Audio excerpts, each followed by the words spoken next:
Hey there, friends and foes. Welcome to Back of the Cereal Box, the pop culture podcast that celebrates the fun of the Saturday mornings of our youth. Well, my youth, the Gen X youth. And we're called Back of the Cereal Box because when I was a kid, we didn't have phones or iPads or even streaming channels at the breakfast table. On Saturday mornings, we were sitting down with a big bowl of cereal, reading the back of the cereal box and waiting for our favorite cartoons to start. And that's what this show is all about. But tonight, we are going a little bit left of center because we're going to be talking about a brand new movie that, in my opinion, does celebrate the fun of the Saturday mornings of our youth. But it's a new movie, Mandalorian and Grogu from Star Wars. And we're going to be joined by guest host Kat from the F.A.B. podcast. And we'll talk more about that in just a moment. We'll be back right after this. Saturday morning, it's fun for all. Cartoons and cereal, let's have a ball. Comic books, kaiju, pro wrestling too. The fun is waiting for you. Back of the cereal box. All right, friends and foes. I am so excited to welcome a co-host. This is the first time I've had a guest host since we've been back. It's been over a year, and you guys saw her live with me from Indie PopCon, and you all responded that you absolutely fell in love with Kat from F.A.B. podcast. And we can share the whole title, can't we? I mean, I don't know how much, saucy language you allow on your show. We don't use any cursing, but it's the title of your show. I mean, well, true. I'll tell you what, for our fans who are watching or listening, just go look up the initials F.A.B. podcast and you figure it out for yourself. Yeah, does that work? Thank you for having me. I am so excited. So for those of you who did not see the Indie PopCon episode, you can go back and watch it on YouTube or Facebook or listen on Apple and Spotify and iHeartRadio. Kat was in the audience. She was making a sign for their podcast that was going to follow us, but she was being very, you were engaging. You were answering questions, and you said that you loved Darth Vader. He's my all-time favorite classic Star Wars character. And depending on the day, it's Vader or Ahsoka. But usually it's Vader. And so I brought you up, and man, you just shared one of the best Vader quotes of all time, which was, "Don't be too proud of this technological terror you have constructed. The ability to destroy a planet is nothing next to the power of force." it's amazing. Amazing. And our audience, Kat, went berserk. All right. And they had very much the same reaction that I did. I was like, oh, we got to get her back on the show. And they all, yeah, I had a ton of emails and people saying, listen, Kat is awesome. You got to get her back. So anyway, it is not Saturday morning. It is Sunday night, Memorial Day weekend. But this was the first time that we could make this happen. But we're going to treat it as if it's Saturday morning. And okay. Saturday morning, we always started with a big bowl of breakfast cereal. And I brought my favorites, Cinnamon Toast Crunch, which is my all-time number one. But I got the sugar cookie Toast Crunch and the peanut butter Cinnamon Toast Crunch. And just so you know, nothing really exciting on the back. But I decided for the first time ever on this show, we are going to celebrate Mandalorian and Grogu by mixing these two cereals in the bowl. And so I'm going to do that. So, Kat, what do you have to celebrate our Gen X Saturday morning vibe? Okay, so I love this because yes, this is one of my long cherished memories. The Saturday morning, getting up early. This was the only day of the week I could have cold cereal. Um, so it would always be exciting. So I've got Frosted Flakes, and of course it's the generic one because I didn't. I just this is what we had in the pantry. But That's the okay. bag is actually kind of fun. Yeah, hold that up. Okay. Yeah, it's very creative. So it's an illustrate. It helps you to creature creator, which is very apropos for our episodes That since there is. was so much amazing character design. And I'm also, along with podcasting, I also work as a digital illustrator freelance. I actually Really? made our logo for the podcast. That is phenomenal. Thank I you. love that. Yeah, it's a very fun thing to do. I'm a big advocate of the art, and I'm actually from Indianapolis, where Indie PopCon was Yep. held. And so, yeah, that's one of the things we love doing. Also shout out to my co-host Moni of the F.A.B podcast. Yeah, that's something we're really passionate about is fostering that joy and creativity in people that often gets lost as we, get bogged down in adulting. Yes, But absolutely. one of my favorite Picasso quotes is "Every child is an artist." It's being an artist when you grow up. That's the challenge. I'm not quoting now, but yeah, but yeah, the quote is "Every child is an artist." I am not going to tell you the story right now, but when we go off the air, I've got a story that I want to tell you. Okay, we'll put a pin in that. Yeah. By the way, both of these cereals are amazing by themselves. Okay. Together, they're unbelievable. All right. This I'm gonna put is them on now. while she's preparing that on a scale of 1 to 5 bowls of cereal. I'm going to give this combination of the peanut butter and the sugar cookie toast crunch a 7. All right, not too shabby. Oh, Yeah. and also I'm using oat milk. Shout out to all the lactose intolerant baddies out there. Okay, you got the silk. Yeah, you already know. Yeah. Yeah. Well, I'm not lactose intolerant. I just I make a very distinct effort to monitor calories.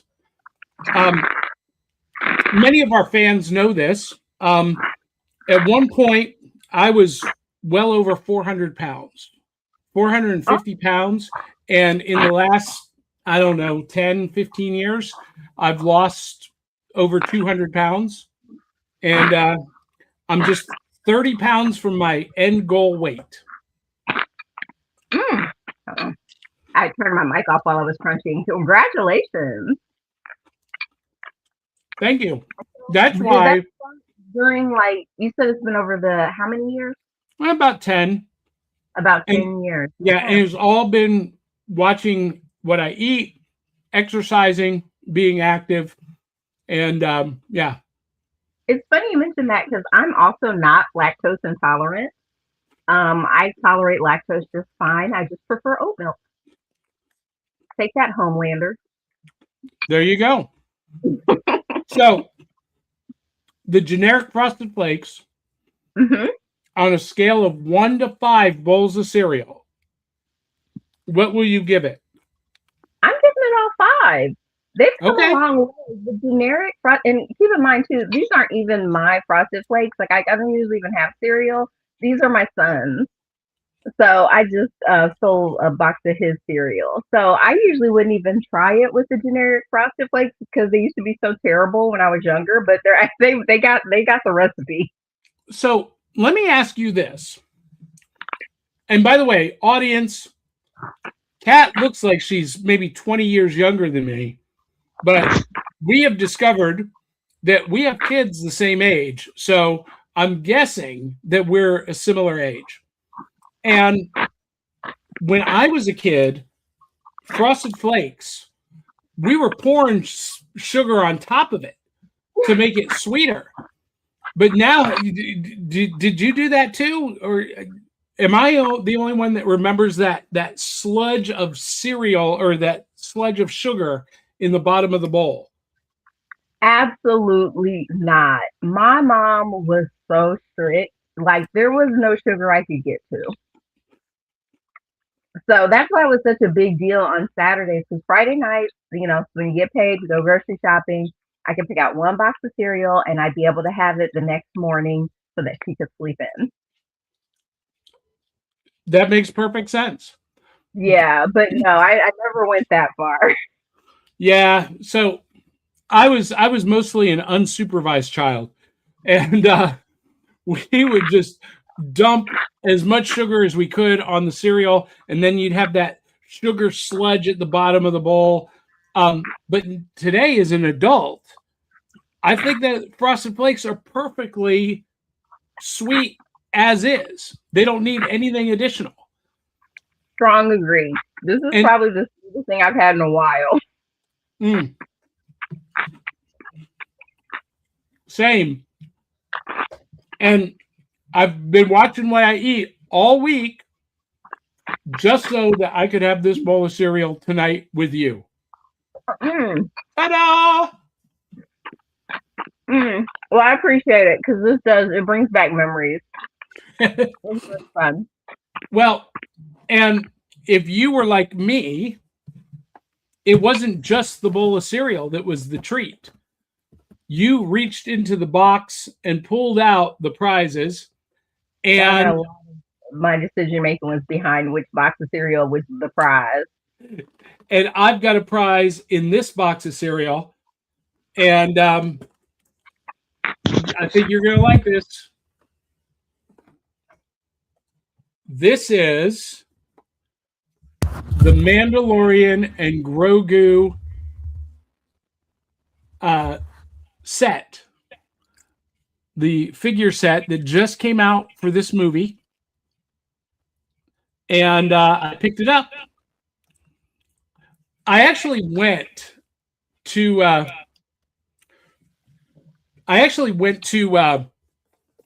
Walmart hoping to get a movie T-shirt to wear to see the movie, Uh-huh. and I couldn't find any merchandise anywhere in the store. But I did go to Wow. the toy section, and this was the only one they had, and it was Wow. hidden. So I had to find that. Um, I also just pulled out something that I've never shown before, um, and this is the Star Wars Lo-Fi um, vinyl record, and it says music from volumes 1 through 3. No, it's music from the Mandalorian show and Book of Boba Fett. Mm. But it is really good, and it's kind of more of an electronic sound. But I got a gift yesterday. I got 2 gifts yesterday, Kat, that I have to show off. So first, where did I put it? Here it is. So you know that Burger King is doing a whole Mandalorian and Grogu promotion, and my friend got me the crown, the Burger King crown, and let me Oh put yeah, the. you have it your way. There we go. Here we are. Ta-da! Hat's a little Bueno. bit too big, but yeah. But I don't know. Have you checked out their specials at Burger And King? I Yeah. have not. Actually, it's so funny. I was there the other day because my daughter wanted to get a burger, Mm-hmm. and we swung through. But I feel like I kind of saw some stuff, but I wasn't completely clocked in. Well, I'm going to zoom in on this. This is the Mandalorian and Grogu cup, and there are 4 different ones. This was a gift from my friend Blake, and check this out. It changes color, or it's supposed to. Let's see if it does. Is it? It's not. Wait, what? It's supposed to change color with cold water or cold. Wow. Yeah, it You was don't time have for a enough, drink anyway. What's that? maybe you don't have enough force. I I don't know. Now I'm going to have to experiment and play with that and Right. And see what's going figure on. out what's going on. So anyway, for those of you who are watching us live, feel free to post a comment, and as it shows up on the screen, we will respond to it. Um, and I didn't tell you to prepare for this, Cat, but if you have any prizes from the cereal box that you want to show off, feel free. Otherwise, oh, Let's see. The I only think thing that I have like nearby, and it's completely unrelated to the topic, but just like my little toys, I have Steven. yeah. Everybody's heard of Steven. So yeah, that's pretty much that's the closest thing I have to a prize. I'm sure Steven, I mean, once again, I always got the impression that Greg Universe was super into Star Wars, given that his last name's Universe and stuff. So yeah, that's my only prize. Good old Steven. Well, hey, that works. So we're going to jump right into this. And, May is, at least in my world, May is Star Wars month. And, Hmm.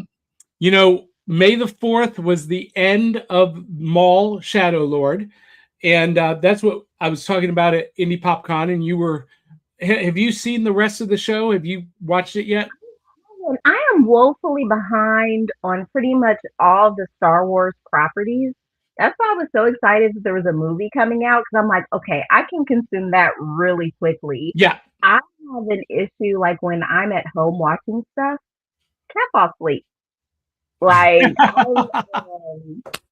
yeah, anytime it is quiet and warm, I'm asleep. So I usually end up missing out a lot on the shows, except for the Mandalorian and Grogu. That had me in a chokehold. So I've done a little like sort of catch up and musters on YouTube to find out about the different shows, but no, I haven't really had a chance to watch any of them. Well, I'm gonna recommend that you take the time to watch Maul Shadow Lord. It's 8 Okay. episodes, 30 minutes each, 20 to 30 minutes each. It's an easy watch. But in my opinion, one of the best Star Wars properties since the prequel, since Revenge of the Sith. Okay. Um, and For completely different reasons than Mandalorian and Grogu, and we'll talk about that in a moment. But May is a Star Wars month here on the podcast, and when after this, the next episode, I'm going to do a quick recap, a quick review next week of the Clone Wars theatrical release,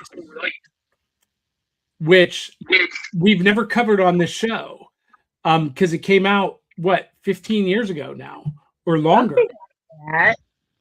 Yeah, so we're gonna definitely talk about that. But tonight, it is Star Wars: The Mandalorian and Grogu, and quite a cast on this, Cat.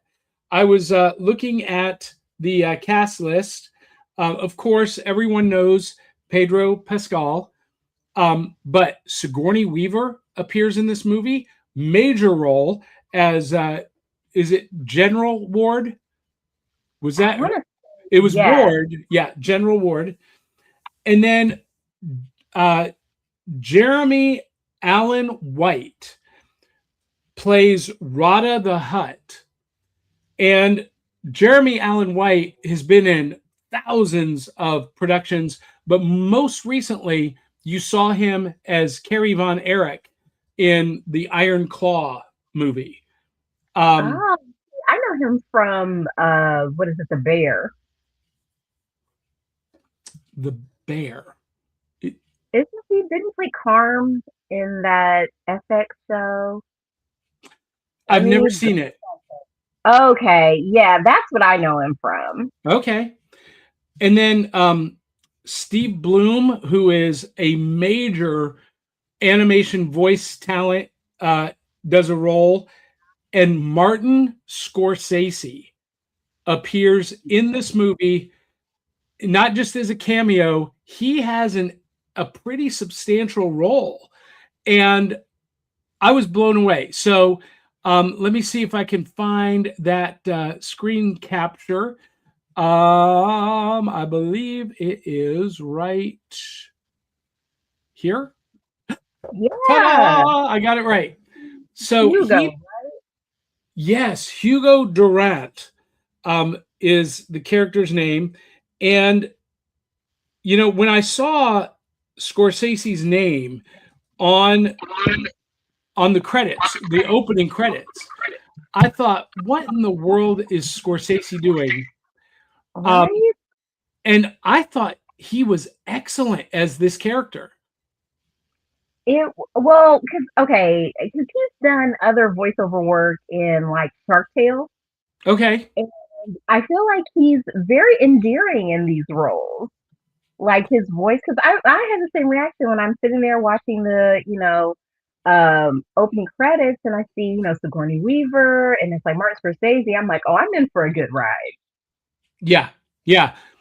And one of the actors that got top billing, and I was thrilled by this, was Brendan Wayne, the grandson of John Wayne. Brendan Wayne has been the Mandalorian. He's been Din Djarin in the armor with the helmet on since the beginning.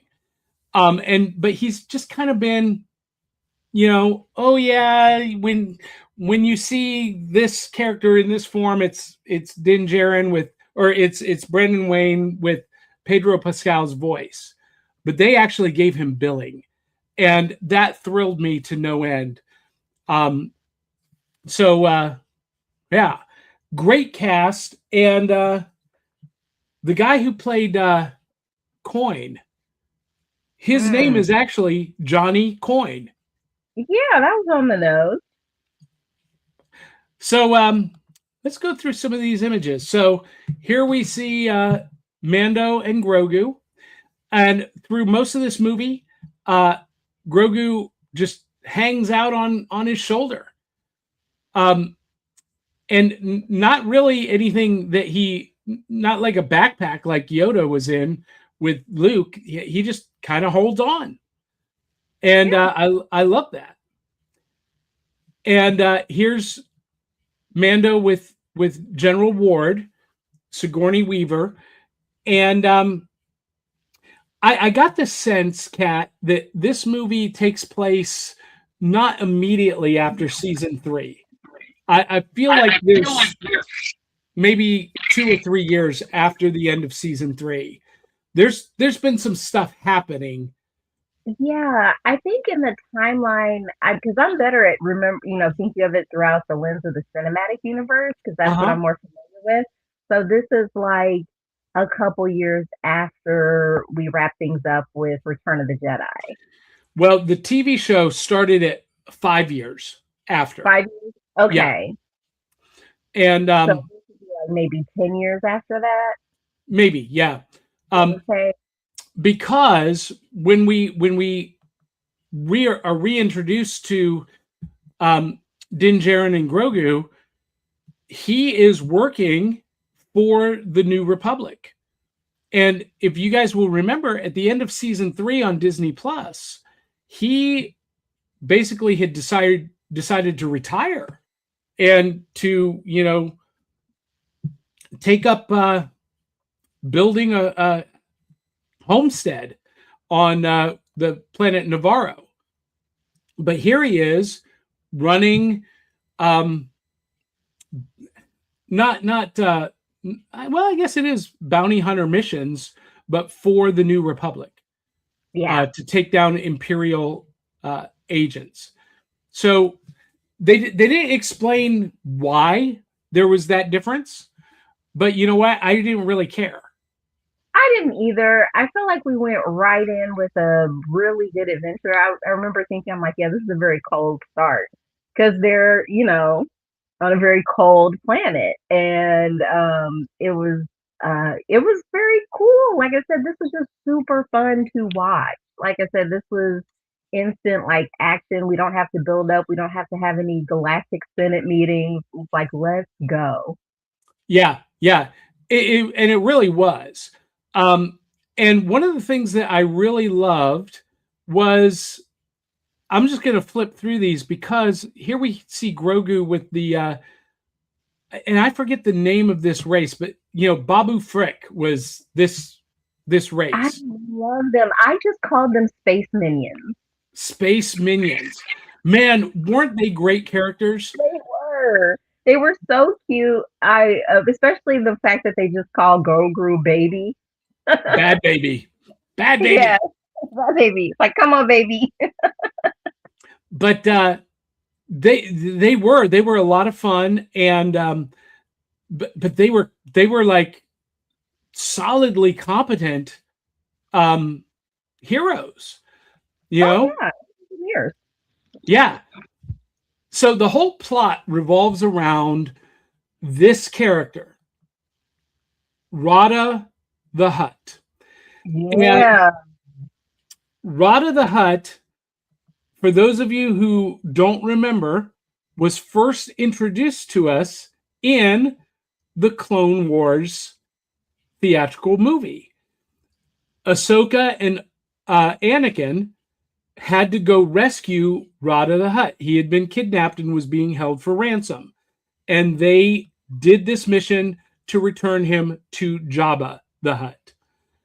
Well, in this film, he's now grown, obviously, and he is working as a he's ripped. He's got those abs and muscles, and he's working as a gladiator on what was the planet Shikari, and Oh, yeah. It was so funny because I'm like, I love this subversion of what the Hut can look like because I didn't yeah, even know they could get ripped. well, neither did I. And the other huts that we see in the film, because there are a lot of them, Yeah. they're pretty much Jabba's template. These are the Hmm. twins that have hired the New Republic to send Mando to rescue Rada the Hutt because they tell the New Republic that he's being held captive against his will, and if they rescue him and bring him back to them, they will they will lead the Republic to coin um, uh, and it turns out it's Jaron Coin, who is the ringmaster or the pitmaster that has control of Rada the Hutt. And Contract. what's that? And his contract. Yes, and Yeah. his contract is one match away from being fulfilled, and he thinks he will then be free. But that ain't what happens. Yeah, he's young and naive. He thinks like, yeah, everyone's gonna honor their word. And it's like, nah, not out here in this galaxy. It's like, have you ever heard of an unethical fight promoter? Like, yeah, they have a reputation. Well, and not only is he an unethical fight promoter, but he's an imperial officer, Yeah. and he's gonna get rich off of Rada's last match because he's going to make sure that Rada does not survive that last match. Yeah. And Kat, that last match, because for those of you who don't know, Mando is thrown into the match as well. And the two of them have to battle maybe like 10 or 12 beasts. And it was that scene was intense. It was very intense. Like, once again, I'm having so much fun watching it. And you're also just frustrated with Rada because it's like, come on, man, you gotta see what's up. Like, it took them so long to come around and be like, okay, now I see it. Now I see it. Yeah. And so I don't want to give away too many spoilers, but Sure. this movie to me was just like go on super fast speed from beginning to end. Mm-hmm. There was only that one scene kind of in the middle, but not even, it was towards the end, where Mm-hmm. Grogu has to save the life of Din Djarin. Mm-hmm. And boy, did that kid step up. We got to see him, basically in a survival mode in the wilderness, and not just take care of himself, but taking care of Mando as well. I Yeah, it was love so that. because once again, I guess poor little Grogu not thinking, not planning ahead that our Mandalorian would not be able to fit into the same, space that he used to get there. And so that part was it was very hard. I love the lines like the old take care of the young so that the young can take care of the old. Yeah, Yeah. yeah, that was great. And a lot of a lot of fans are complaining about Grogu being um, cute or funny, and there are cute and funny moments with him and the Babu Freak characters, but they're very natural to the character. I don't feel like they were manufactured or forced. But that scene that you're talking about, where he's using the Force to push Din Djarin into the shelter he's built, the whole audience laughed. They Oh they yeah. just they Yeah. lost it. And this movie, it's super fast. It just moves. Um, and there are just these great ups and downs, natural comedic moments. Zeb, holy cow, was he not unbelievably awesome? Yeah. Well, I wanted to go back to what you were saying about how fast paced it was Yeah. because I was reading up about the movie, and I guess originally it was written to be like a season four. Uh-huh. Then they were like, "Oh no, it has to be a movie now." So a lot of people were complaining about how it felt like episodic, but to me, that just kept me so engaged. I'm like, I was like, yeah, I can't wait to. I was never bored. Yeah, I agree with you. I have a standard that movies have to pass. Hmm. Um, it's Johnny's restroom test. That means if a movie is good and it captures me fully, I don't have to get up and use the restroom. Okay. And just so you know, I have the world's smallest bladder. So Ah, a movie has to be outstanding to okay. capture my attention. And I've seen this movie twice now, and both times it passed the test. Um, Okay. and you know, one of the things I really liked about this movie, and this is something that I've seen a lot of commentators kind of dog it about, But one of the things I really liked is that it was truly a standalone story. You didn't have to know any of the past story with Mando and Grogu. You didn't have to know any of the past lore with the Star Wars universe. If you did, there were a lot of extras for you that you were like, oh, that's cool. But if you didn't know any of that, it didn't impact the story for you at all. But one of the kind of the criticisms is it also didn't move the lore forward. It didn't move the story forward. It was literally a standalone film. And for me, it doesn't need to move the story forward because we've already jumped into the future of Star Wars and know what happened. Like to me, this is just just something that fills in the universe more. It's just a good story. Like I think it comes up, art for art's sake. It doesn't have to necessarily. It's already such a huge lore-heavy universe. Not everything has to, get us to the next plot point. Yeah. Like we can just go along for the ride. Well, like, Zeb, for example, he was a character from Star Wars Rebels. But if you never watched Rebels, it Which I didn't did. matter. Yeah, I mean, he he was just an he was just a very cool co-pilot. yeah, yeah. And man, could he fight. Um, Yeah.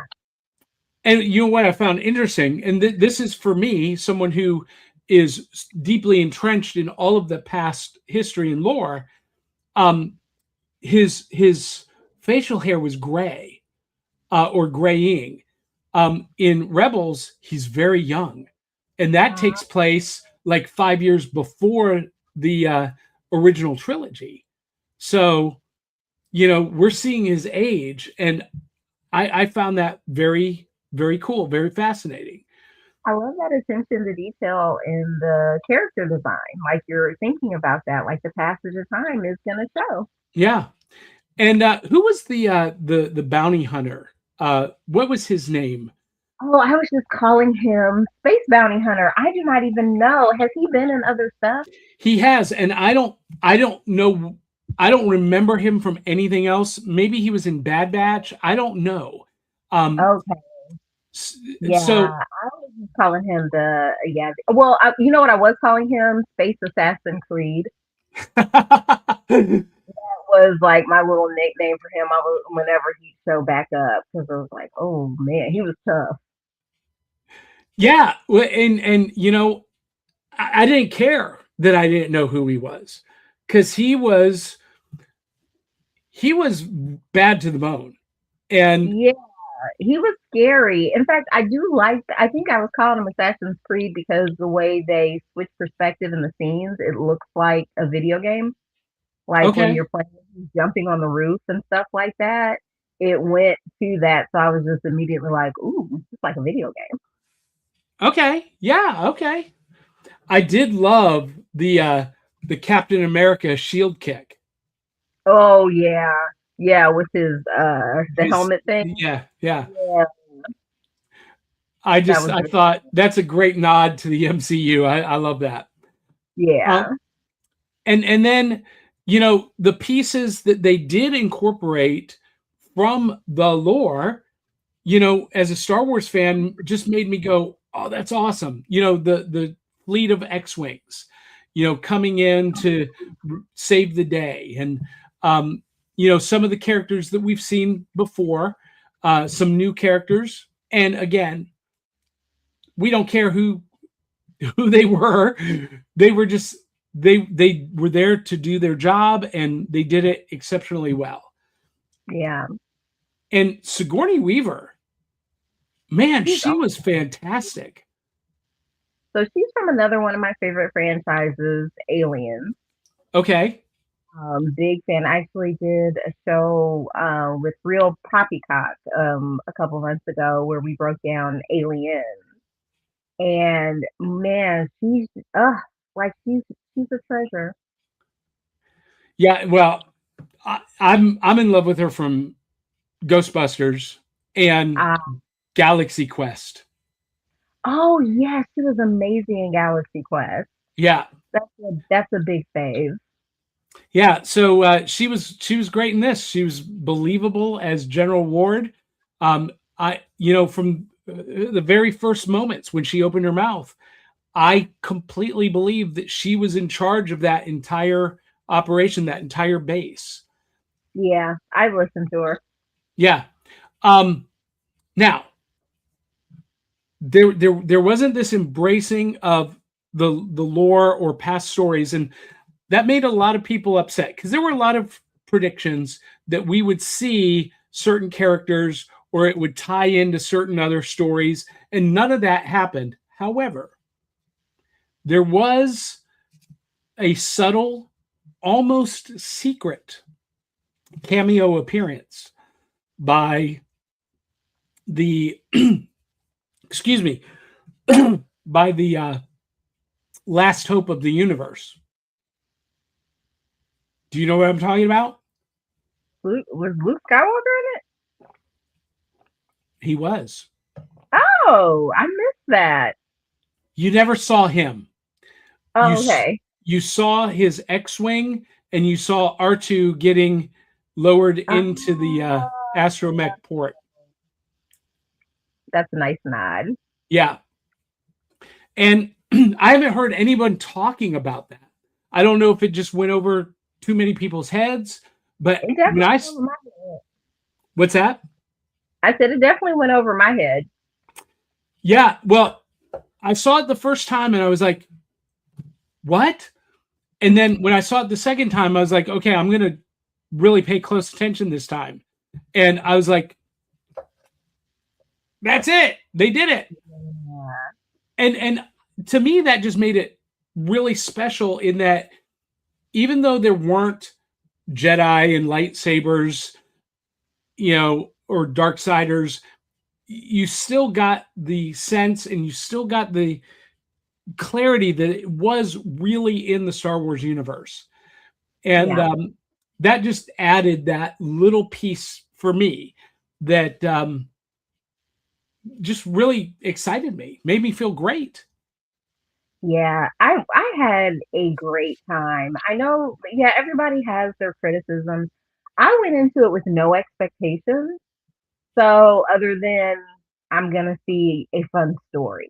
And to me, that's what I always showed up for the Mandalorian and Grogu. It's Yeah. like a Western, like it's got that kind of vibe to it. So yeah, I had a great time. The thing that it's so funny, like my brain, it always, it just goes everywhere. And so every time they said Rada, I thought about, did you ever watch Chowder on Cartoon Network? Yeah. And then the character Snitzel, that's the only word he could say was Rada. He'd be like, Rada, Rada, Rada, Rada, Rada. He'd be like, oh, Rada. Like that's the only like sound he could say. So every time they said Rada, I'd be like, Rada, thinking of Snitzel. Shout out to John DiMaggio. Well, that's fantastic. All right, I had to mute the mic for that one. That's okay. Getting a little bit of cinnamon toast crunch Yeah. congregating in my throat. Um, well, on a scale of 1 to 10, what would you give Mandalorian and Grogu? I would, and once again, because I was just there for funsies, and I definitely want to see it again. I would probably give it like a 9 out of 10. Excellent. Wow. Okay. Yeah, I had a great time. It's been 7 years since I've seen a Star Wars movie in theaters, so maybe I'm a little starved. But yeah, I had a great time. What about you? I would give it an 8. Um, Okay. Only because there are other Star Wars films that are above it on that Yeah, scale of 1 to 10.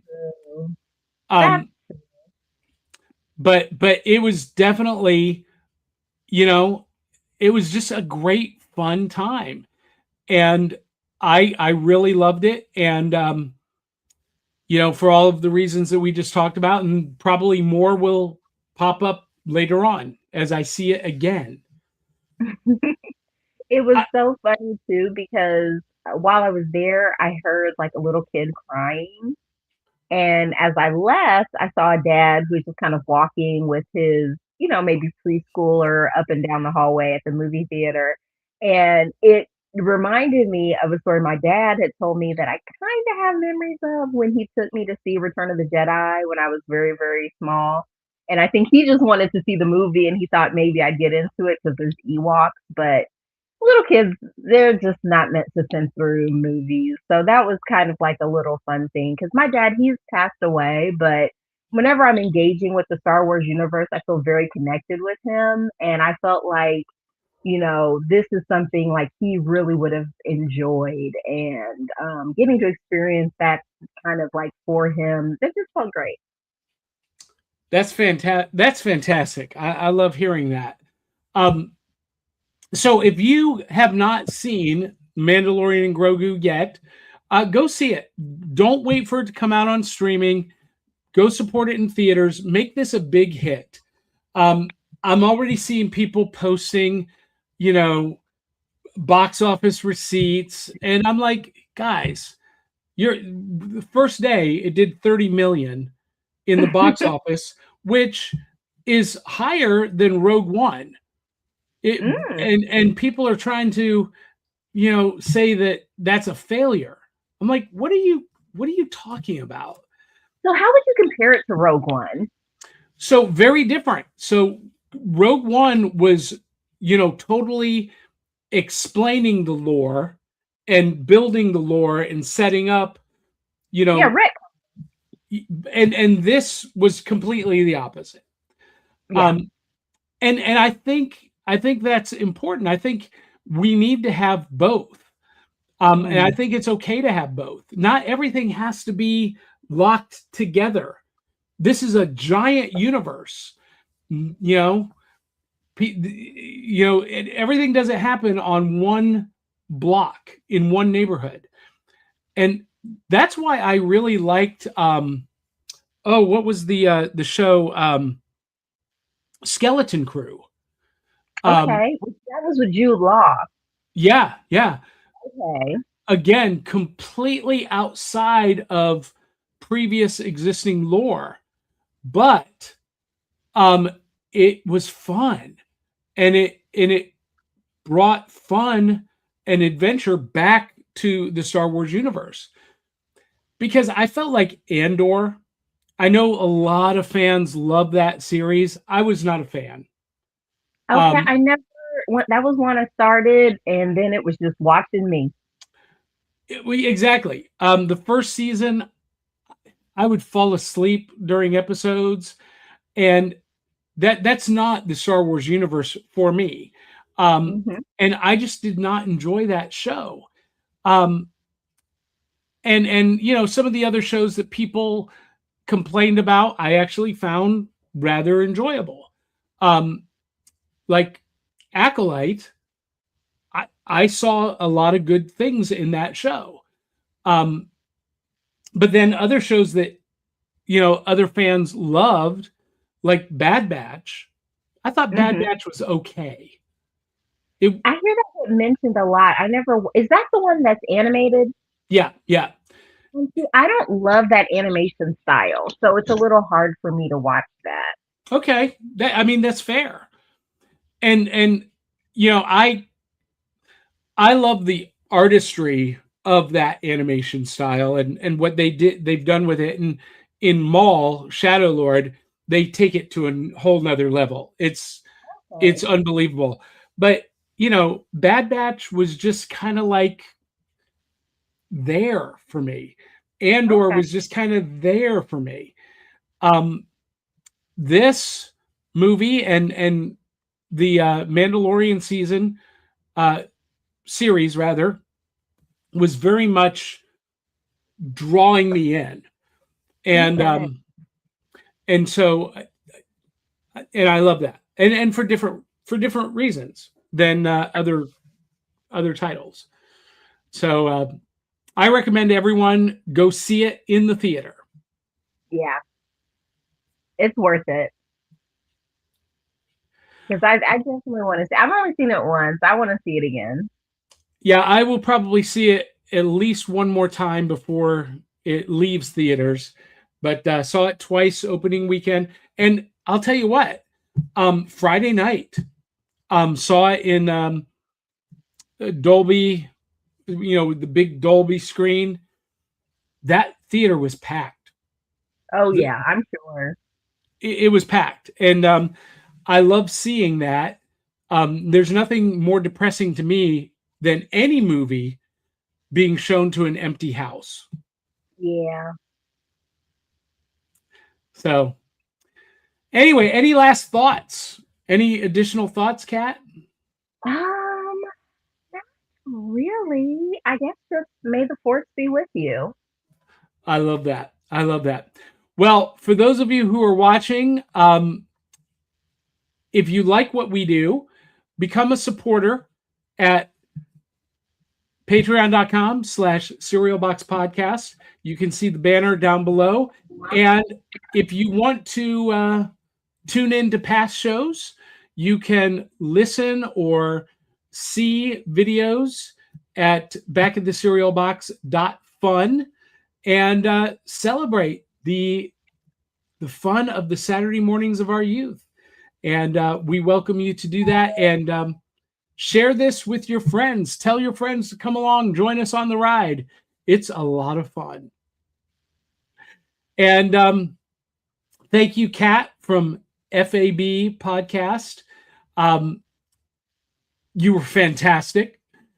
We love having you, and we will definitely ask you back. Oh, hey, look here. We have a comment before we leave. This is from Kevin Davis. Everything doesn't need to be serious with Star Wars. Yes. Exactly. Strong agree. Exactly. We can still have fun. Yes. Yeah. So thank you, Kevin, for that. And until the next time, love you, mean it. We'll catch you on the back of the cereal box. Ta-da!